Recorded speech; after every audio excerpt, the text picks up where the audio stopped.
ฮึบต้องคักแรกแล้วพี่น้องเลยฮึบสองแก๊สเนาะสวยงามสวยงามยังไม่ได้ติดเนาะยกล่องออกมันก็โอ้หานลืมสังเกตเด้อพี่น้องโอ้ดูพอดีพอเลย ฮะ อันปูนยังพอเลยหนึ่งพอดีพอ ยังตื่นแล้วเนาะ มันพอดี โอ้ติดแล้วพี่น้องเอ้ยเนาะแต่ว่ายังไม่ได้ล้างบ่ล้างแล้วบ่โอ้สีแดง ใส่เรียบร้อย เข้าคักปัญญังพี่น้องเอ้ยเนาะอันนี้บ่อันนี้นะ ต่อแฟบ อันนี้นะพี่น้องเอ้ยอ่างอาบน้ำเพิ่นน่ะถัง โอ้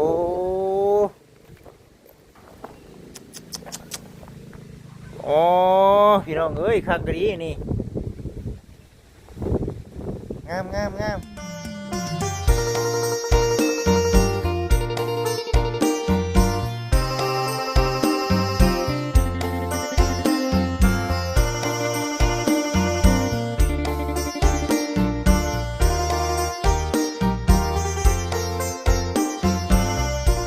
พี่น้องเอ้ยโอ้ทางลมเนาะลมแห้งดีมื้อนี้น่ะหนาวพร้อมพี่น้องเอ้ยเนาะโอ้ยเป็นจังไดทางต่างประเทศเนาะหนาวแล้วบ่พี่น้องเอ้ยเนาะเอ้าคนอื่นกราบทักทายสบายดีเด้อพี่น้องเด้อกราบทักทายสบายดีสวัสดี FC ทุกท่านโอ้ยแล้วคือลมแท้นี่เนาะมื้อนี้วันนี้พี่น้องเอ้ยเนาะโอ้บังลมก่อนนี่เนาะทั้งบริจิตเองพี่น้องเนาะมากับทั้งน้องเถือทองน้องไซล่าพอดีว่าในเรื่องของทั้งตากะโลเนาะยังบ่ทันได้สำเร็จบ่ทันจุดก่อนนะมันบ่พอมื้อนี้เนาะทั้งบริจิตเองก็ซื้อตากะโลมาแน่เนาะเพิ่นว่าบ่พอ2 เจ็ดแล้วก็อย่าแนวมาพร้อมพี่น้องเอ้ยเนาะสิเป็นจังไดก็ตามแต่เดี๋ยวสิถ่ายบรรยากาศนะครับผมเป็นคนซีในเบิ่งในชมบัดนี้เนาะก็คือซีเบิดและหลับแบบนี้พี่น้องเลยเนาะในเรื่องของทางเรียกในเรื่องเพื่อนเนาะที่ว่าทางจะมีคนมอบหมายงานให้ยังจะ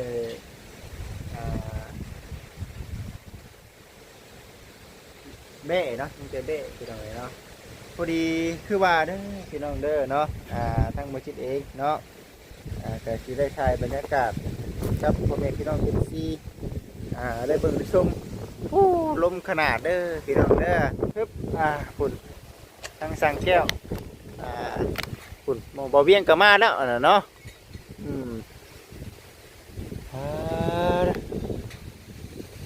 เป็นจังได้เฮาสำเร็จแล้วบ่เบิดเลยเนาะบ่มีหยังแล้วบาดนี้ก็ได้สบายดีมันบ่มีอย่าแนวกับเบิดแนวเฮ็ดแน่เนาะเด้อพี่น้องเอ้ย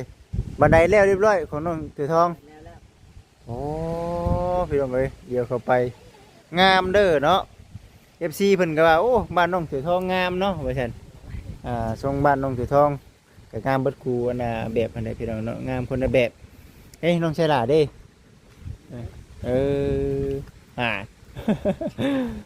เอาเวียกมาให้เฮ็ดแล้วมื้อนี้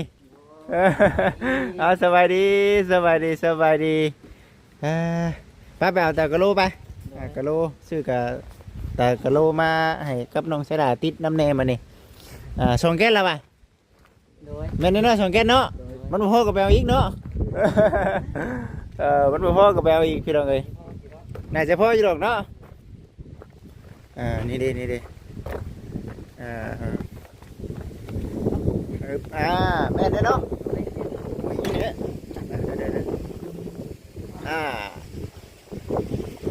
ได้ป่ะอุ้ยลมเนาะต้องคักเลยแล้วพี่น้องเลย2 แก๊สเนาะสวยงามสวยงามนั่นเป็นยาแนวนะแบนไปเลยบอกแบนไปเลยปั่นกันเนาะปั่นกันได้วะของน้องเสดานี่มีตัวใดเนี่ยสีเขียวกับสีแดงบ่ สีขาวนี่น้องสีทองเนาะอันนี้8ถุงเนาะสีขาวสีขาว8ถุงสีแดงถุงนึงเนาะสีเขียวสีนี่บ่สีนี้ ที่นี่เนาะ ตัวนี้เนาะมันเข้ากันติตะกี้คือว่าให้เอาสีเทาเป็นไรก็สีเทามันบ่เข้ากันบ่ลองติดเบิ่งได้สีเทาน่ะอยู่ใช้ลึบแล้วบ่โอ้แล้วไปเบิ่งเนาะป้าจะไปเบิ่งกันน่ะเจ้าท่าอย่าแนวบ่ของน้ำน่ะท่าเลย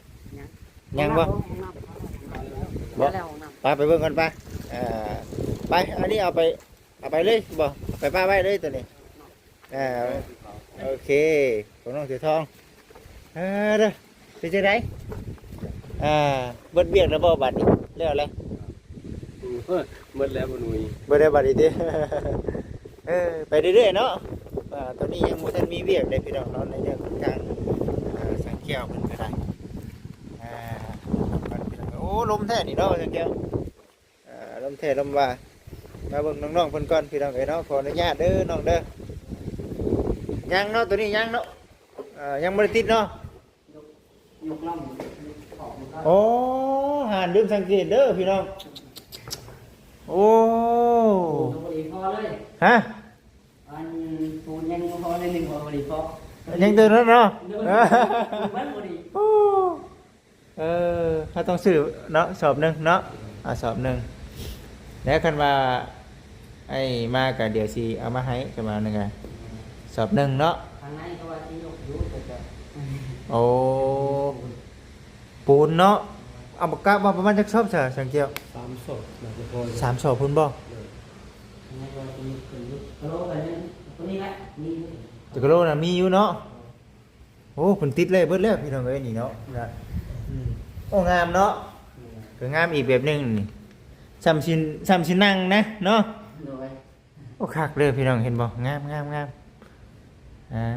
ตัวถ่ายคลิปอยู่บ่นี่ ตอนยกตัวนี้นะ แม่โอ้เซอร์ไพรส์เลยเนาะ อันแล้วมันส่งในมือหาถ่ายว่าอันหนึ่ง อ๋อโดย ตอนเห็ดบริถ่าย ตั้งใจเห็นเนาะโอ้งามพี่น้องเอ้ยโอ้ปาดครึ่งเนาะแม่นบ่ โดยปาดครึ่งเลย ตะกะโลนึงปาดครึ่งโอ้สวยงามพี่น้องเนาะโอ้แต่ว่าของน้องถือทองนี่บ่ได้ไอ้นั่นเนาะแม่นบ่เบิดเนาะมันเบิดนั่นน่ะหรือว่าเฮาทาสีเอาเนาะทาสีเอาก็ได้ทาสีเฮ็ดตีนเอาของน้องอันน่ะถือทองเนาะ ปาดสีงามอีกแบบนึง แม่นถ้าต้องเฮ็ดคิวมันอีกแบบนึงเฮาก็สิบ่ได้ซื้อทั้งปูนแล้วก็ทั้งหยังก็กะโหลเนาะส่วนของทางนั้น กะโลมันยังยุกเลยยังยุกทางนั้นอันนี้ซะ เพราะว่าเฮาได้เกินเด้เนาะเฮาได้เกินมาเผื่อไว้ถือว่าโอเคอยู่คักอยู่เนาะ ยังจะจัดหาแก้ ยังบ่ เรื่องอันนี้ คือเพิ่นเพิ่นยังหาแก๊สบ่กล้าว่าสิพออยู่บ่ พอ เนาะ ตัดไล่มันพอแล้ว ต้องไล่เด้เนาะ ไล่มึงเลย เพราะว่าอันนี้เนี่ยน่าสิบ่แม่นอยู่น้ำห้านแล้วหรอกแต่ว่าเราสิสั่งมาอันนี้ตากะโลอันนี้นะเราสิสั่งมาตัวสีขาวนี่เนาะเด้อมาเบิ่งรูปบาดนี้ติดแล้วพี่น้องเอ้ยเนาะแต่ว่ายังบ่ได้ล้างบ่ล้างได้บ่โอ้สีแดง ใส่เรียบร้อย เข้าคักปัญญังพี่น้องเอ้ยเนาะอันนี้บ่อันนี้นะ ต่อแฟบ อันนี้นะพี่น้องเอ้ยอ่างอาบน้ำเพิ่นน่ะทาง ตัดแบบนี้เลยเนาะ รวย โอ้ เพราะว่าทางแม่มันว่าอยากใส่มันว่าหนาวเราแบบขันเที่ยวคือน้องจ้อย โอ้ มาอยากเข้าอาบเวลา แม่น ใครบอกเอาเงินขึ้นเราขันออกนอกหนาวเลย สะดวกกูเก่าแล้วว่าช่างแก้วบัดนี้ รวย คักแล้วบัดนี้เนาะกัญชาอย่าแนวนี่คือสิแบบสำเร็จบัดนี้ รวย ยังตัวนี้เลยเนาะคำมีสีเนาะคำมีสีสองทั้งนอกทั้งในนี่บ่จิตเชื่อว่าโอ้มันเบิดแล้วบัดนี้เบิดแล้วเรื่องที่กันปรุงกันเปื้อนก็จังว่ากันอีกเทื่อเนาะหาได้หามีเฮาก็เฮ็ดไปเนาะแต่ว่า ยามฝนนี่ได้ก็ให้ได้ก่อนยามฝนได้เนาะ มันเกิมได้เนาะ เสร็จอีกแล้วเนาะ เที่ยวถูเที่ยวเช็ดได้เนาะโอ้งามเนาะงามมีแต่ซื้อมาไว้แล้วกะพุ่นแรกบัดนี้น้องๆอันน่ะวางกะติดเนาะมันบ่หึงดอกเนาะมัน2 แก๊สนึงเด้เอาปูนเนาะแม่นบ่ปูนเนาะแม่นปูนติดตากะโลบันไดยังบ่ทันได้อันน่ะมีพี่น้องเอ้ยเนาะกะว่าจักสอบก็ทั้ง ติดตัวไหน ทั้งบันไดทั้งขอบข้างเลยไล่ครอบ4 2น่าจะพอ ประมาณ4 ศอกประมาณ4 ศอกกับ4ไม่สิประมาณนั้นแหละเนาะประมาณนั้นแหละแต่ว่าคือมื้อนี้น่ะคือทางอ้ายเองก็เอาเงินตัวนั่นแหละเงินตัวอันน่ะแบ่น่ะประมาณ500,000กับเท่าไหร่ก็กินนี่ประมาณ500,000กับโอ้ยพี่น้องเอ้ยเนาะมีบินบ่มีบินก็มีเนาะมันว่า500,000เบิ่งดูหาเนาะเท่าไหร่ซื้อมามื้อนี้นะพี่น้องเอ้ยมันเท่าไหร่ก็แม่น600,000เนาะ600,000กับ5,000มื้อนี้โอเคมาเก็บไว้อยู่นี่แหละพี่น้องเอ้ยก็เป็นเงินของซื้อเบ้แล้วเงินซื้อเบ้ของเจ้ามันก็ลดลงแล้วไปบ่เป็นหยังเนาะเดี๋ยวสิเว้าซื้อเบ้เพิ่นฟังเงินของทางเจ้าแม่เพิ่น3ล้านกับ500,000ก็สิยังอยู่ประมาณ3ล้านกับ400,000บัดนี้เนาะประมาณนี้ก็ผู้ใดเดี๋ยวสิซื้อมาให้เนาะมาเดี๋ยวสิซื้อมาให้ไปซะไปน้องถือทองไปเบิ่งตากะโลเจ้าบัดนี้เนาะโอเคคักแล้วงามพี่น้องเอ้ย น้องหลาก็เจ็บปาก เจ็บปาก ได้ปานใด เป็นได มันไข่ ไข่บ่เป็นเขียวแมงบ่หรือว่าจังได ตุ่มมันเจ็บบ่เหงือก โอ้ ปากโพงบ่ เป็นตุ่มแล้วมันไข่ เพิ่นว่าฮ้อนในบ่หรือว่าจังไดบ่แม่นบ่เป็นว่ามันเปื่อยน่ะแม่นบ่บ่ได้เปื่อยเอ้า ไข่เป็นตุ่ม เอาเลยเคยเป็นบ่บ่เป็นแต่ย่านเนาะกินยาใช้ยาได้ นี่ล่ะแต่มันยังบ่เท่า แต่เก่าเป็นเด้แต่เก่าเป็นเฮ้ยจักมื้อมันเช้า 2-3 มื้อก็เท่า ลอง 2 มื้อ 3 มื้อให้เท่าอีก ลองเบิ่งซะเนาะลองเบิ่งคันมันบ่เช้าก็ต้องได้ไปหาหมอได้เนาะ ว่าสิไปอยู่บ่ได้เจ็บ วันนี้เจ็บบ่มัน เขาเจ้าก็ไม่กินเลย ตัวปวดโพแท้เนาะจิ้มเองเอาไปเบิ่งจะกวดเบิ่งเอาพี่น้องเอ้ยบาทนี้ก็ได้ สีขาวตัดสีเทา ขาวตัดเท่าเนาะ คือได้เนาะ เอาแล้วสำนี้ก็ได้พี่น้องเอ้ยเนาะงามแล้วในเรื่องอะไรพี่น้องเอ้ยโอ้ ยอดแล้วเนาะ พี่น้อง FC เนาะอย่าแนวนี้มันเอามาแต่ใช้เสร็จตัวนี้ มาในเดือนหลัง เป็นบ่โอ้เข่าเนาะอย่าแนวเข่ากันโดดพี่น้องเอ้ยกุ้งเลยเนาะ เป็นเยี่ยมงามได้เลย เหลี่ยมเนาะ ว่าเราอันนี้ได้เรื่องน้องดาว่าเราบริชาบเลยได้ โอ้ เรามาติดกระโดดแล้วเราอยู่คนเดียวแบบนะ โอ้ มามันจะว่าจะได้ชาบเราจักกระโปรงเลย โอ้คักก็เห็นบ่พี่น้องเอ้ยให้เบิ่งดูได้พี่น้องเห็นบ่นี่ ลงมาเลยเนี่ย ตรงเลยเนาะเห็นบ่เพื่อนทรงน้องถือทองนี่ FC เพิ่นก็ว่าอยู่โอ้คักว่าซั่นโอ้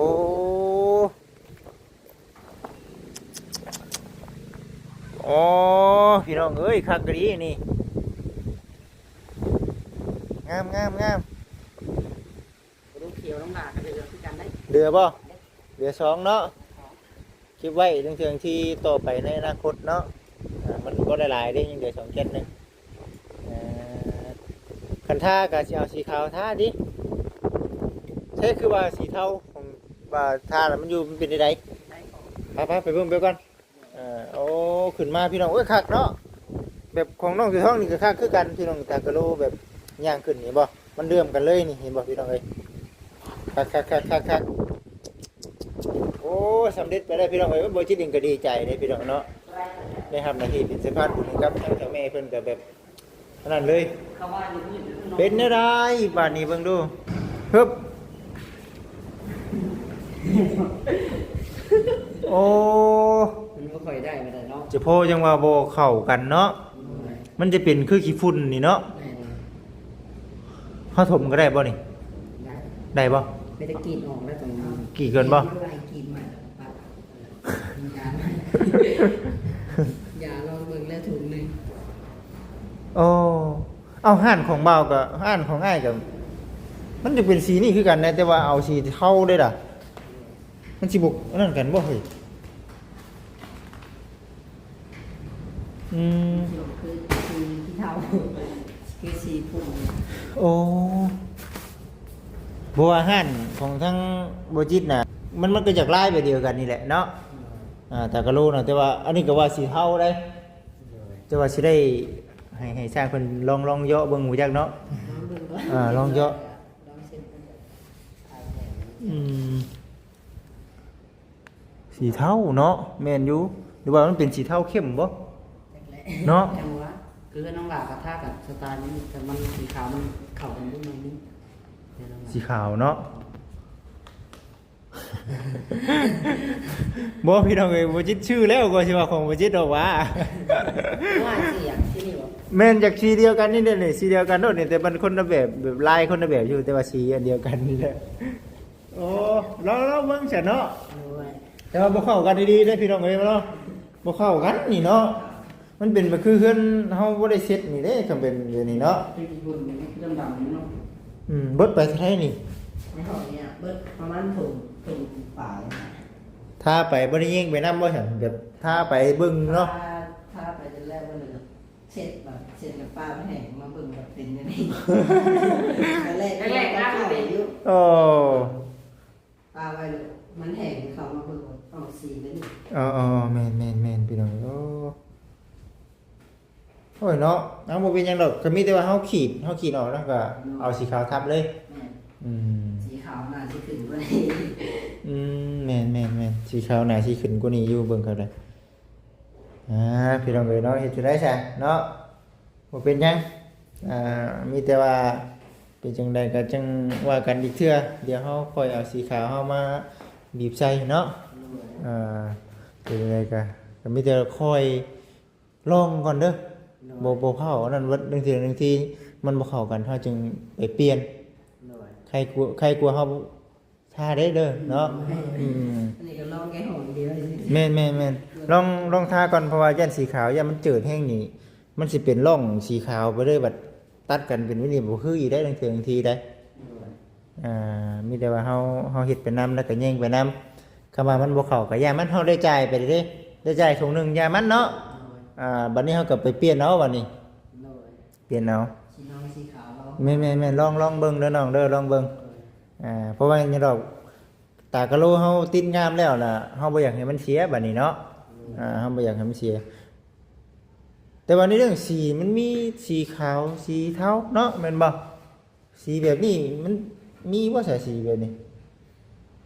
บ่คือกันไหนนี่เนาะมันบ่คือกันไหนกับ เนาะ มันบ่แม่นเทาเด้น้องเอ้ยมันจะคล้ายๆญี่ปุ่นที่เท่ามากกว่า แต่ว่ามัน เด็กที่เท่า จะว่าใส่บันไดของน้องจะว่าสีขาวจะ แม่จังหวะ ลองเบิ่งบ่เด้อน้อยนึงหั่นเด้ น้อยนึงได้อยู่เนาะ เนาะมันเบิ่งนี่คือสิ มีข่าวนี่กับคนนึงแต่ เนาะ กำลังพวกเขาท่ามันที่ได้นอกคือระเบิดเนาะ ไม่ได้มาส่องเบิ่งเป็นน้องเราบอกงาม เอามันบ่ได้คือจักดีเนาะเห็นบ่พี่นะ เฮายังสิสบายมันเข้าแล้วเฮายังสิอนามัยอีกเนาะนี่เนาะเฮายังสิเช็ดถูมันก็เดือมมากๆดอกพี่น้องเอ้ยโอ้ยเนาะมันดีเด้นี่อันนี้มันเป็นของใช้แสนนี่ มันจะมีก่อน แม่น มันจะต้องว่า ๆเพิ่นต้องใช้หลาบ่ติดตัวอะไรก็ หลังใหญ่เรื่องหลังใหญ่เนี่ย มันบ่เข้ากันอยู่ ได้ยุ มันก็ธรรมดาเนาะธรรมดาน้องสระมันเป็นสีขาวเนาะสีขาวตัดนั่นน่ะเป็นสีขี้ตุ่มนะพี่น้องเอ้ยว่าได้ก็ได้เนาะคือสีขี้ตุ่มโลดพี่น้องเอ้ยลองเบิ่งหั่นแหละ แต่ว่าชุดแล้วแต่ผู้มักกันแหละสันคือน้องฉลาดว่าเอาสีแดงเนาะใช้สีแดงก็ใช้ซื้อมาเด็กๆแต่ว่าสิ่งที่แน่ๆมันบ่เข้ากันเลยกับของบ้านน้องถือทองเอาให้น้องคิดดูเด้อคิดสภาพรถเนี่ยสมมุติว่ามันสิเป็นสีขาวไปคือบันไดรถแม่นบ่คำว่าสีขาวอ้ายซื้อมาน่ะ ที่ขึ้นในนั้นเลย เออและให้เฮามาคิดว่าเฮาติดใส่ขึ้นใหญ่บัดยันว่ามันเป็นเส้นเนาะเส้นสีขาวเพราะว่าหรือว่ามันพังเบิ่งชุดแรกแต่ผู้มักเนาะพังเบิ่งก็รอเบิ่งรอชมไปพี่น้องเอ้ยเนาะเดี๋ยวให้กับทางน้องตัวทองเพิ่นติดเบิ่งคันว่าอันใดก็ว่ามันโอเคก็โอเคไปเนาะต้องติดเบิ่งแต่ว่ามันบ่ได้ก็เฮาก็เปลี่ยนเอาก็ได้บอกทางไอ้สิไปเปลี่ยนให้ก็ได้บ่ยากดอกเด้อลมไม่ดีมื้อนี้น่ะ ว่าเนี่ยห่อนมีลม เมื่อวานนี้ก็บ่ได้พอปานใดเนาะสบาย ลมมื้อนี้รู้สึกว่าหนาวๆบ่แม่นว่าหนาวลมแห้งเกินไปเนาะคือเพื่อนน้องสวยทองนี่ในเรื่องขอบข้างนี่เฮาบ่ได้เอาขึ้นพี่น้องเอ้ยเนาะในอนาคตน่ะคือเฮาทาสีแล้วเฮาสิเล่นไปคือเฮือนน้องจ้อยบ่แม่นเฮือนน้องจ้อยนี่คือเฮาเล่นขอบพี่น้องเนาะถ้าหากว่าเป็นสีนี่บ่สิเชื่อว่ามันงามเนาะคือแบบนี้เนี่ยมันยังเป็นสีเดียวกันอยู่เด้มันเป็นสีเดียวกันกับผาเฮือนเนาะมันก็เลยบ่ขึ้นปานใดพี่น้องเอ้ยถ้าเบิ่งพี่น้องถ้าเบิ่งถ้าหากว่าแม่นเฮาทาทางในสีหยังสีขาวเนาะทาทางในสีขาวทางข้างเฮาเสียจังไดเอาสีเทาบ่หรือสีหยังก็แล้วแต่จังว่ากันเนาะเขียนคิวมันก็โอ้ยเข้ากันคักปานยังจังว่าเอามาปรึกษากันนี่แหละพี่น้องในเรื่องยาแนวนี่แหละบัดนี้ เอามาแล้วเป็ดถุงเนาะเอามาแล้วเป็ดถุงก็จังว่ากันลองเบิ่งนำ ลองเบิ่งนำพุ่นแล้วฉันมีแต่ว่าช่วงนี้ยังเฮ็ดงานอยู่บ่ช่วงนี้เฮ็ดงานอยู่ไสได้จ้ะ หักวันนี้ หักบ่อ๋อ เบิดเครื่อง เบิดบ่แต่ว่าซาช้างนี่ยามใดก็ได้เนาะเบิ่งนี่เนาะซาช้างยามใดก็ได้ แต่เพิ่นผู้เฮ็ดนั่นแหละเนาะเราก็เลยรอยาฉีดยา มันบ่คือคนมีเงินเนาะได้เงินพอหรือปุ๊บปั๊บเนาะคือโรงงานน้ำนี่ว้ายแป๊บเดียวแป๊บเดียวเอาคือสิประมาณนั้นเด้อน้องเด้อเดี๋ยวสิได้พากันไปวัดก่อนสามีนาก็มาก็แม่นกับเมียบ่คำเนี่ยมา4คนมื้อนี้พากันไปวัดก่อนว่าน้องจ้อยเพิ่นคือว่าสิไปเฮ็ดงานได้ไปเฮ็ดงานพระ อ้าวเบ้ได้จ้ะ แต่ว่าเพิ่นว่าอันสังกอเพิ่น งานยังก่อนน่ะ จังว่าเพิ่นว่าสิไปมื้อ มื้ออื่นชัวร์เลยแม่นบ่เอาแล้ว ว่าจริงจังเอานี้แล้วเราไปมื้อ เอาไปพ่องานอยู่ไสพ่อแบบใดไปกับไผบัดนี้ ไปกับหมู่น่ะ ไปกับหมู่บ่งานยังก่อนเพิ่นว่าไง ทางบ่เวียนแล้ว บอกได้โอ้งานยังก่อน งานจักนั่นส่งเครื่องส่งของวันเดือน งานส่งเครื่องติ เพิ่นขอถามมาบ่ฮู้นะครับ จะเป็นงานนี้ ได้เว้ากันอยู่บ่ถามน้องเพิ่นได้ว่าเงินเดือนเท่าไหร่ เดือนละ2 ล้านปลาย 2 ล้านปลายบ่อืม ว่าถามแล้วถามครับถ่ายคลิปถาม ถ่ายคลิปถามโอ้ฉันพี่น้องเอ้ย มั่นใจแล้วว่าเตือนกันอยู่บ่เตือนอยู่บ่บอกอยู่ เนาะ คืออยู่บ้านตัวเองได้แบบว่าง่ายคืออันหายตื่นดึกลูกเศร้าแล้วบอกผมนี่แหละ แน่นอนแน่เนาะเอาไปลูกน้องเขาเนาะ ไปเวลาเขาให้มายังไงอย่าไปเถียงกับเจ้าเดี๋ยวพังความเพิ่นบอกนี่แหละ น้องชายหลานนี่เคยบ่ขออนุญาตนำไปเคยทำงานเป็นลูกน้องเขาเจ้านี่เคยหลายเทื่ออยู่บ่หรือว่าจักเทื่อแล้ว ไม่เคยไปเสื้อเลยทั้งเราไม่เคยมีแต่ไปแต่นั่งพ่อแต่น้อย แต่น้องพ่อนี่ก็บ่ได้ก็เอาพ่อเป็นหัวหน้าเลยบ่เคยมีเนาะ บ่เคยไปเรื่อยๆทำงานอยู่อยู่ยังบ่เคยไป น้องถือทองดิ เคยมีแต่ มีแต่งานตัวเองเนาะ มีแต่เป็นงานตัวเองเลย อ่า งานตัวเองแต่น้อยไปแต่น้อย บัดนี้น่ะมันสิแตกต่างกันแน่บัดนี้เจะนายเขาบ่ได้สนใจได้เนาะเฮ็ดแนวบ่ถูกเขาก็เว้าเนาะจะอดได้ก็อดคือจะไปน้ำหอมเลยเขาเหนื่อยเขาก็เศร้า แต่ว่ามันก็เป็นการที่ว่าฝึกจิตใจเฮาให้มันใหญ่ขึ้นนี่แหละแต่ว่าเฮามันสิอดทนได้บ่เท่านั้นอยู่ไสก็คือกันเนาะคือกันอยู่ไสก็ได้มีแต่ว่าเฮ็ดได้ซะมันได้เลือกแหละเนาะก็ต้องได้เป็นลูกน้องเขาเจ้าก่อนแหละมันจังจักเบิดมาหยังก็ได้นะ มีแต่น้องอยากจะบอกว่าอีกตามรสชาติของชีวิตไปต้องเบิ้ง แม่นรสชาติของชีวิตคือว่าแหละ เป็นไปก็พักผ่อน แม่นโอ้คันอันนี้ยังดีเด้ถ้าหากว่าเฮาไปเฮ็ดงานก็เด้อเดียวเบ้เดียวรถเดียวลาเฮาสิเอาออกเบิดนี่ขายเปิดก่อนค่อยสิไปเฮ็ดเวียกนี่บ่ได้เว้ยนะบ่ได้เว้ยนะที่หามแท้ ห้ามบ่ล่ะอันนี้แค่นี้นี่เนาะเฮาไปก็คิดเห็นอยู่บัด นั่นตัดใจผิดแล้วแหละ คิดเนาะ ขายเดือนโอ้ยกลับมา ร้อยทั้งร้อยเฮาก็คิดฮอดบ้านคิดฮอดเฮือนเฮาคือเก่าเลยพี่น้องแต่ว่าก็คือเว้าแหน่ก็ลองเบิ่งกันบ่เฮ็ดก็บ่จักเนาะกันบ่หาก็บ่ได้เงินก็ได้กันบ่หาก็บ่ได้ เป็นน้องเป็นจมโอ้ยแต่ละหนึ่งของแต่ละแม่แล้วอ่ะเราเลยจะไปนี่ก็อีตั้งบ่ขัดใจไปทีมเบิ่งหมดรสชาติมันดีขึ้น ก็บ่ติได้เนาะเฮาก็ใหญ่เลยเด้เฮาก็อยากมีเงินเป็นของตัวเองนั่นแหละบ่ติพี่น้องมีแต่อดทนนั่นแหละเฮ้ยเนาะไปก็หาเงินคือกันว่าแล้วก็ได้ ใช่ก็หาเงินกัน แม่นอยู่ใส่ก็หาเงินคือกัน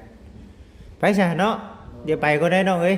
เนาะโอเคเอาดีใจนำน้องๆทั้งสองเด้อโอเคสบายดี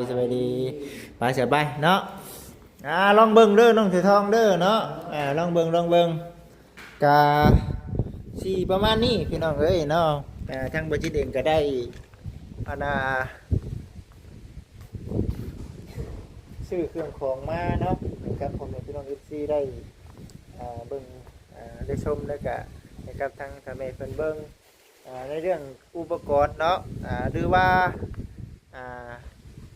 ปูนเนาะไอ้บ่ฮู้ชื่อรอบมื้อนี้น่ะว่าปูนเพิ่นมันได้เอามาแล้วเนาะบ่จักพี่น้องเนาะมาพุ่นเดี๋ยวไอ้มาอีกเด้อซะเด้อโอเคเดี๋ยวแนวท่ายังหลายอยู่ดอกพี่น้องน้องไสล่ากับน้องเสือทองนี่ก็ยังหลายอยู่พอดีได้ละทางบ่จิตก็สิบัดมาก็สิเอามาให้ประมาณ4เนาะประมาณ4กระสอบก็จะเอาเงินตัวกระเบ้และเด้อแม่เด้อทางบ่จิตเองก็สิประมาณนี้แหละหลายสันพี่น้องเอ้ยกับทุกคนทั้งแต่แม่หลายๆให้กับทางบ่จิตเองเป็นสภาพคนให้เนาะขอให้แม่เด้อเนาะแล้วก็ครอบครัวอยู่ดีมีแฮงอายุมันคนเงินโรคภัยไข้เจ็บจะมาใกล้อย่ามาเบียดเบียนได้แม่เอ้ยเนาะFC เช่นเดียวกันสำหรับคลิปนี้ขอกล่าวคำว่าสบายดีอยู่ดีมีแฮงพี่น้องเอ้ย